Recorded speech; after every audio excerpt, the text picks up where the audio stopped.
Hello viewers, কেমন আছেন সবাই? আজকে আমি আপনাদেরকে ডোনাট রেসিপি দেখাবো।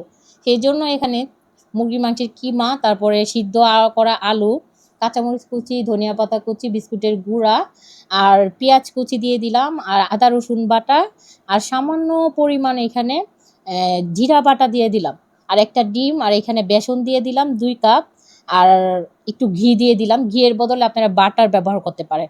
আর একটু ময়দা দিয়ে দিলাম, একটু হলুদের গুঁড়া, মরিচের গুঁড়া, ধনিয়ার গুঁড়া দিয়ে দিব, সামান্য পরিমাণ টেস্টি সল্ট দিয়ে দিলাম, আর 1 চামচ চিনি। তো চিনিটা দিলে কিন্তু অনেক ভালো লাগে খেতে, আপনারা চাইলে এটা স্কিপ করতে পারেন, তবে ভালো লাগে খেতে। এখন আমি সবগুলো উপকরণ একসাথে মেখে একটা ডো তৈরি করে নিব। তো সবগুলো মাখার পরে এখানে সামান্য পরিমাণ সয়া সস আর একটু ভিনেগার দিয়ে দিলাম। দেওয়ার পর এই যে ডোটা তৈরি হয়ে গেছে। এখন একটা ডিম ফেটিয়ে নিলাম, আর ব্রেড গ্রামটা তো নিয়ে নিলাম, এটা রেডিমেড ব্রেড গ্রাম, আপনারা চাইলে বাসায় তৈরি করেও নিতে পারেন। তো এখন আমি ডোনাটের শেপগুলো দিয়ে নিব। তো ডোনাটের শেপগুলো কিভাবে দিচ্ছে আপনারা দেখে নেন, আসলে এটা তো আসলে বলে বোঝানোর মতো না। ডোনাটগুলো কিন্তু তৈরি করার পরে ফ্রিজে 10 মিনিট রেখে তারপরে ডিমে কোট করবেন আর ব্রেড গ্রামে করবেন, না হলে কিন্তু ডোনাটগুলো ভেঙে যেতে পারে।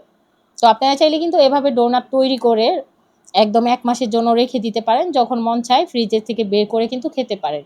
তো সবগুলো ডোনাট তৈরি করা হয়ে গেছে।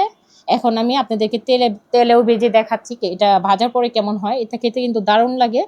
তো আপনারা চাইলে কিন্তু বাসায় তৈরি করতে পারেন, কষ্ট করে আর চড়া দাম দিয়ে রেস্টুরেন্ট থেকে খেতে হবে না কিনে। তো ভিডিওটা ভালো লাগলে কিন্তু লাইক, কমেন্ট, শেয়ার করে দিবেন। তো আমি আপনাদেরকে ডোনাটগুলো ভেজে একটু দেখিয়ে দিচ্ছি। তো দেখেন, অবশ্যই অল্প আঁচে ভাজতে হবে, না হলে কিন্তু পুড়ে যাবে। সবগুলো ডোনাট ভাজা হয়ে গেছে দেখেন।